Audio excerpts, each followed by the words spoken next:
Hi guys, welcome back to my channel. So today I just want to have a little sit down, a little talk, a little discussion again, I guess. So I've kind of been like all over the place and haven't been around too much. I haven't been posting consistently. Part of the reason, is there something? No, it's fine. Part of the reason for that is because I've been having a lot of follow-up with my doctor. So something I was going to talk about previously, but I chose not to, just because I kind of wanted to wait. Part was fear. I didn't want to talk about it. I do have a final diagnosis now, so I am able to more comfortably speak about it. So basically, this is going to be like my little story time as far as like my health and what's going on with me. So probably about a year ago, I started having like, I don't know if it was high anxiety or what you would want to call it. So basically what started happening literally probably about a year ago now, maybe like July, August, somewhere around there. There was one specific night I went to work. I didn't really eat anything all day. Like I was so hungry. It was like 6, 7, 8 o'clock at night. I was starving. I didn't eat anything. The only thing I had was coffee. I had coffee in the morning and I had like some leftover coffee that I was drinking. So I remember going home. I remember stopping and getting Chinese food on my way home. I went home, got the Chinese food, scarfed down the Chinese food, and then I remember being on the phone. I hung up the phone and then like I went and sat on the couch, and all of a sudden like I felt this like tightness in my neck, and I was like, what the, like I started freaking out, like full-on anxiety attack. Like it was terrible. So I ended up going to the emergency room because I swore there was something wrong with me. So I go to the emergency room and they run tests. They did an MRI, they did x-rays, they literally did everything you can think of, because like I told them, I was like, I had this like, it was like in my throat, like every time I swallowed it was like, you know, like I felt something almost. But then like right here I had I just had these like weird pains. So like I was convinced something was wrong with me. Obviously, like why out of nowhere all of a sudden am I getting this problem? So that happened, and they basically told me there's nothing wrong with me, blah blah blah blah blah. So I went home. Like I just kept having really bad anxiety. Like, well, now I know it was anxiety, but at the time, like it was just kind of like every little pain that I had, I freaked out about. So there was one day, I don't remember any of the day. I know that I think that day I like had filmed like a Target video or like a Target taste test or like Target fitting room, something with Target. That's all I remember, because like I always have this bad memory of Target now in my head because of this day.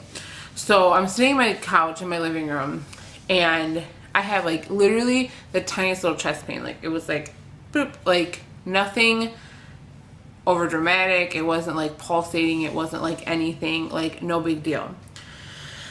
For some reason, I took this tiny little thing and made it this huge deal. So I had a blood pressure monitor. So I checked my blood pressure. It was ridiculously high. So I start freaking out, full-blown anxiety attack. I'm texting my friend, I'm doing this, like I'm going crazy. Like I had like no control over my brain at that point. So I'm like, I'm gonna go to the emergency room again. So I go to the emergency room. I tell them I'm having chest pains and that my blood pressure's through the roof. Now I drove to the emergency room.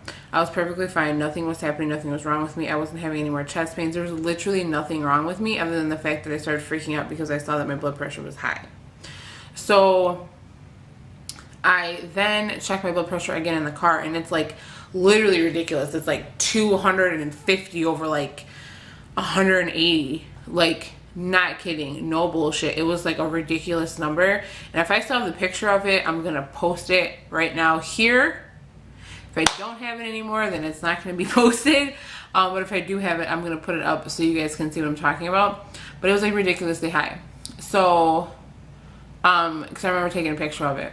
So I proceed on, and I go, and when I seen that, I was like, oh my gosh, fuck this, like, I gotta go. So I go in the emergency room, I tell them, they take me in like right away, they check my vitals. Vitals are completely normal. Mind you, I literally just checked my blood pressure, and it was through the roof, literally like 200 and something over 100 and something. And not 5 minutes later, they check it on their machine, and it's completely normal. It's like 120, 130 over 80. So I'm like, what the hell? So they end up running all these tests to me because they said I had chest pains. They asked me if I have had previous chest pains, all this other stuff, yada, yada, yada, blah, blah, blah. They do an EKG. Like, they literally are doing everything. Everything comes back normal. They send me home. So then,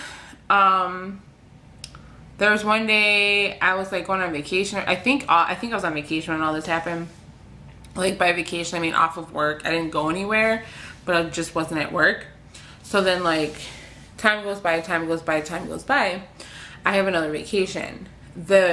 I worked my last shift at my job. It was like a closing shift. So then the next morning I wake up and it's my vacation, right?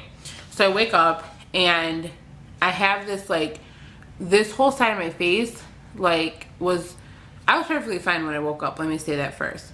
So I told my mom I was going to come see her. So I get in the car, I start driving. All of a sudden, I start like sweating almost, and like this whole side of my face is like red and like blushy. Like, I feel like heat on this whole side of my face. And I was just like, what the hell? And I was like, man, I'm coming down with something. Like, I'm sick, yada, yada, yada. And I was telling my mom, I was like, man, I don't know if I'm going to come out there because I was like, I don't really feel good. But I went out there anyway, yada, yada, yada, yada. Whatever. So, like, the thing happens to my face. So I end up going to Quick Care because I was like, something's off, something's wrong. I was like, I think I'm coming down with something. So I go to Quick Care out there by my mom's, and she's like, I don't really see anything wrong with you. You know, I'm going to give you the steroid medicine. And I'm like, okay, whatever. I'm a freak about taking medicine because I always feel like I'm going to have a reaction to it or something's going to happen. So I didn't take the medicine. So fast forward to like the next day, I was still having it. Like, there's just a lot of stuff happening. So like, I just kind of like try to leave it alone. I was like, okay, it is what it is. Like, whatever it is, it'll go away, right? So then one night it came on like really bad again. Again, full-blown anxiety attack because of it. Like, I was freaking out about it. So I ended up going to the emergency room for it because I'm like, oh, I'm sure they, you know, they know what it is. They have to know what it is because it's the emergency room. You know, they know more than a Quick Care would know. So I go and they tell me again that it's nothing. So when that finally happened, I was like, okay, bro, like, I don't know what your deal is. Like, I'm telling myself this. Like, I don't know what your deal is, but you need to fucking stop. Like, this is obviously all anxiety related. Like, the chest pain, the blood pressure, the red face thing, the whatever. Like, it has to be anxiety related.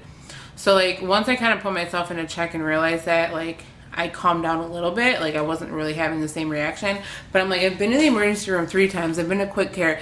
No one can find anything actually wrong with me, so it has to be anxiety driven. So, like, it was just crazy to me that all these things could happen over anxiety. So, then I start getting, like, there's one day, and this is, like, months go by. So there's one day I start getting, like, a stabbing pain right underneath my, like, right boob. Like, literally right here. I get this, like, stabbing pain. And it was like, it happened at night once, and then I woke up and it happened. And mind you, I'm in the mindset of like, at this point I'm in the mindset of like, okay, just ignore it, you're fine, you know, because like everything that have been happening basically has been like very, you know, it's been anxiety driven. So I'm like, you're fine, just leave it alone, blah, blah, blah. So then there's one morning that I wake up and I'm fine, going about my business. I start to get ready to go to work, and I have this stabbing pain again. And I'm like, I have pains in my arms. I have this pain right here. So I'm just like, okay, like, what is going on? So I leave it alone. I was going to go to Quick Care. I literally pulled into the Quick Care, and I turned back around and left because I was like, I'm not going to do it. I was like, I have to stop doing this. Like, this isn't something that's wrong with me. It's something that's wrong with, you know, my brain. My brain is causing all these problems. It's my anxiety. So I ended up just making an appointment with my primary care physician, my PCP, and it was for like a follow-up because I think I hadn't been in about a year. So I was like, you know, I'm just going to make an appointment with him. I have to do my follow-up for my yearly, you know, check-in thing, whatever. So I was like, I'm just going to bring it up to him. So I waited for that appointment. And when he came, or when I went, I mean, I told him about the pain. So he figured it was gallbladder or like kidney stones or something like that, since it was like a sudden onset and it was really intense and strong, you know. So I'm like, okay, cool, whatever. So he tells me he wants me to get an ultrasound of that side of my stomach and my abdomen. So I'm like, okay, cool. So I get my test results back for that, and it says that I have fatty liver disease. Now my doctor never like really said that to me at that time. What happened was I can get my test results like sent to an app, you know, through the healthcare provider. So I looked at the test results and it was all in foreign to me, obviously. It was all in medical terms and all that stuff. So I Googled it. So the term for it, you know, was fatty liver disease. So I start freaking out, of course. And I literally like stop everything I'm doing as far as like eating and everything. So according to like the internet, you have to go like low sodium, low fat, low carb, low cholesterol. Like you basically just have to eat like a, you know, like a rat, not a rat, a rabbit, and whatnot.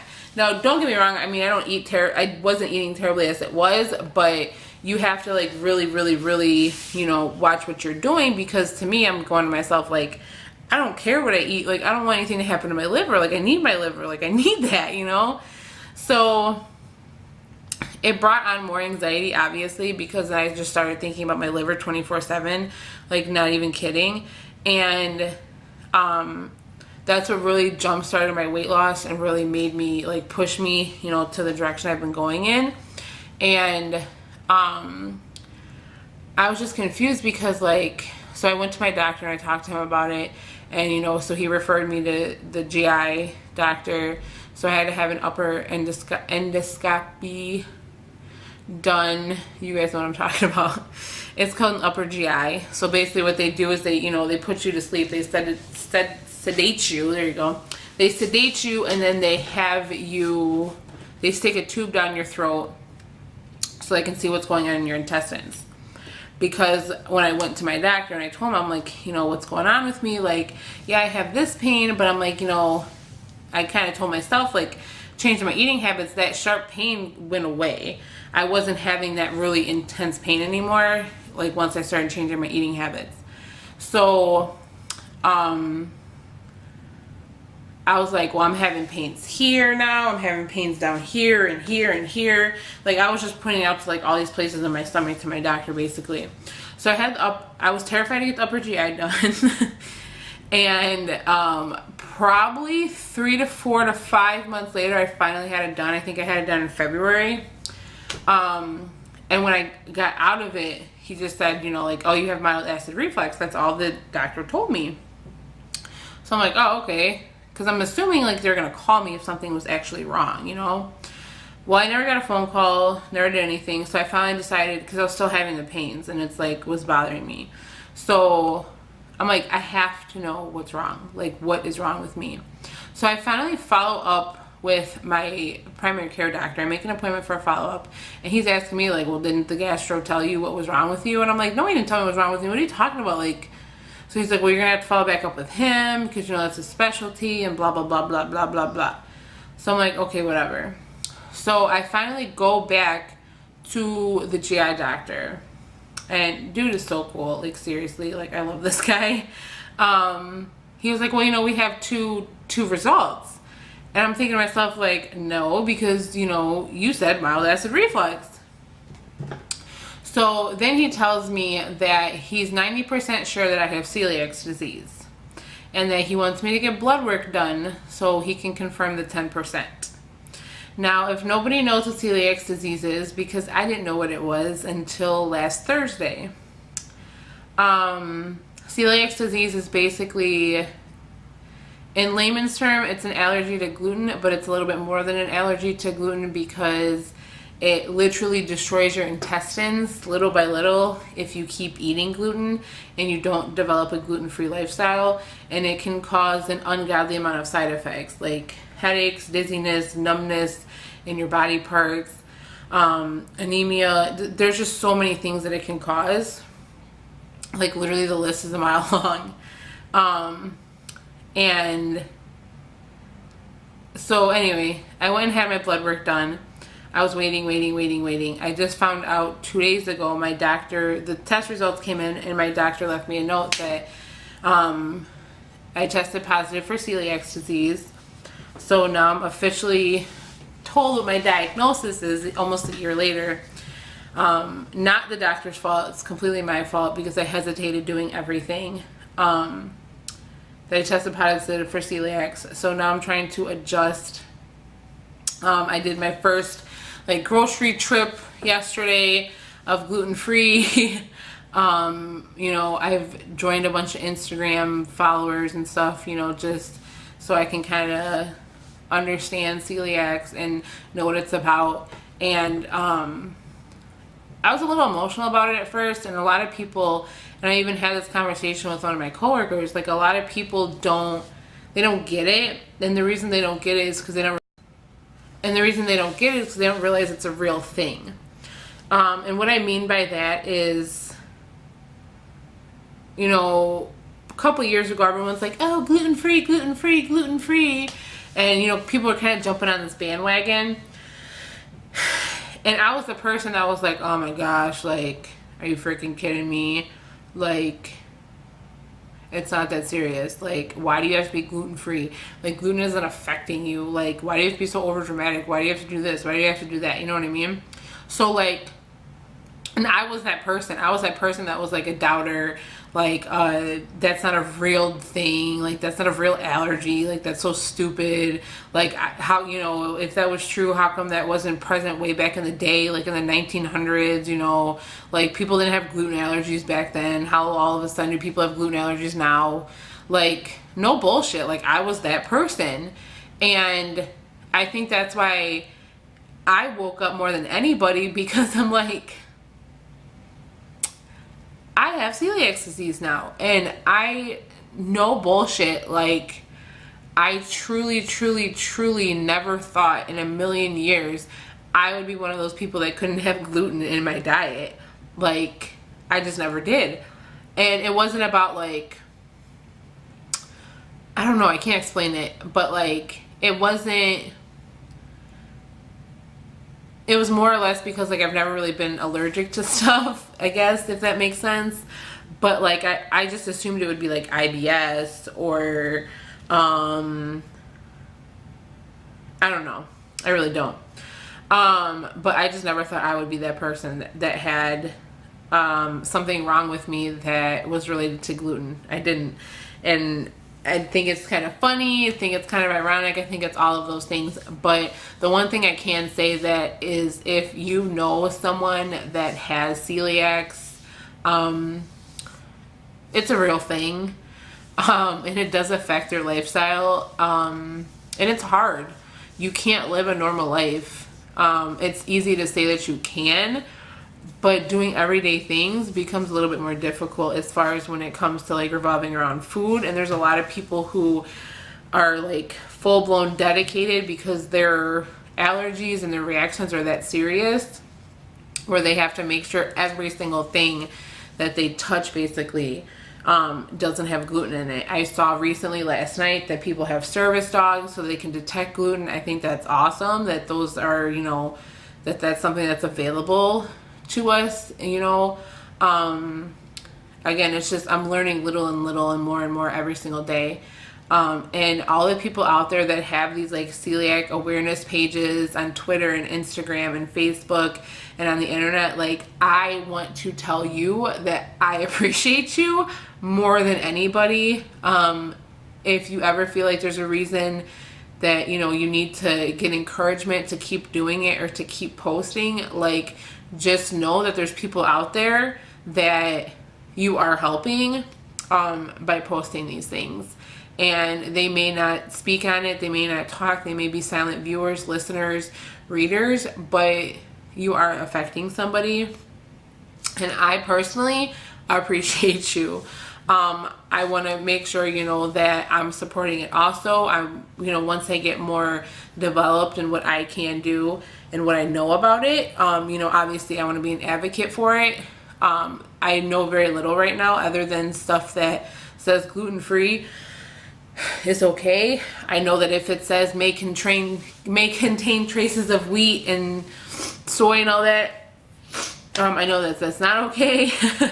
I still have to follow up with it. I literally just like got my final diagnosis 2 days ago. I know that, I still have to follow up with a dietitian so that she can go over everything with me so I can kind of understand it and try to adjust my lifestyle to where it needs to be. And then he told me in 6 months that, you know, he wants to follow back up with me. He wants to see how my body's doing, basically, if there's any kind of pains or anything that kind of has gone away since I've been living a gluten-free lifestyle. And then after that, I just have to follow up yearly.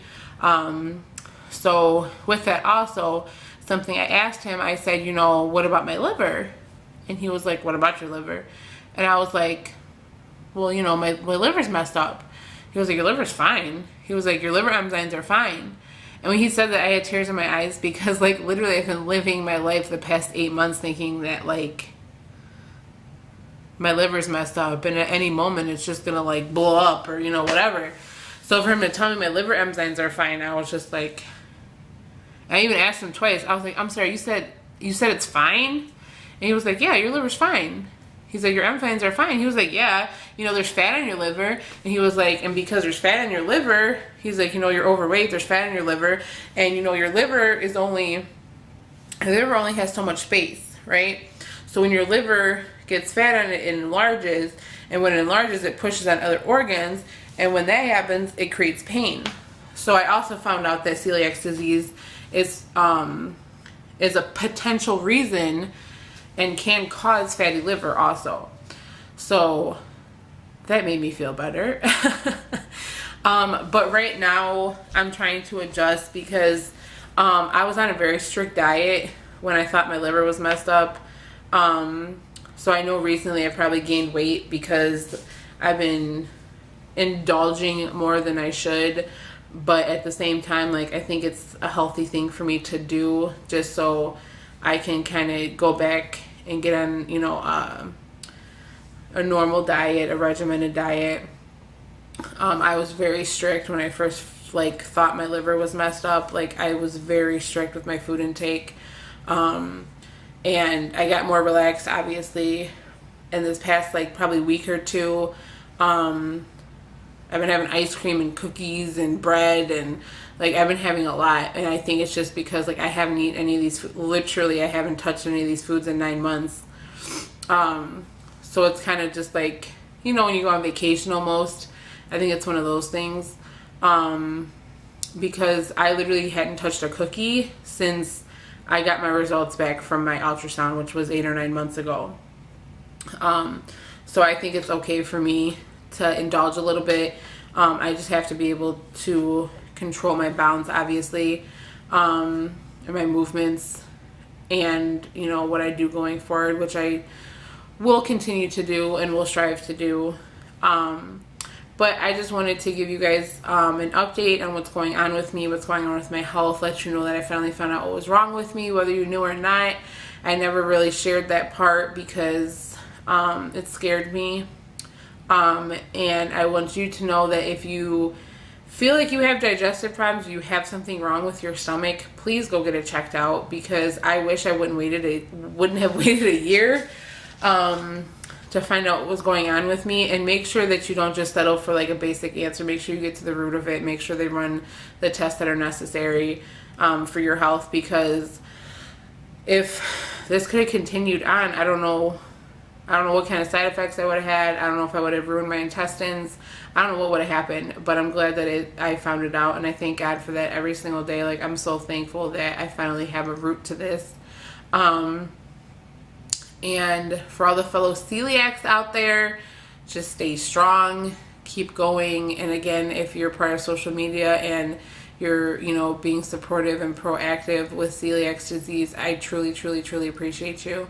All right, guys, until next time, thank you so much for watching. Please like, comment me anything that you would like to comment. If you have this, if you went through anything like this, please let me know. I would love to hear your stories. And please make sure you subscribe. All right, guys, until next time, love you. Bye.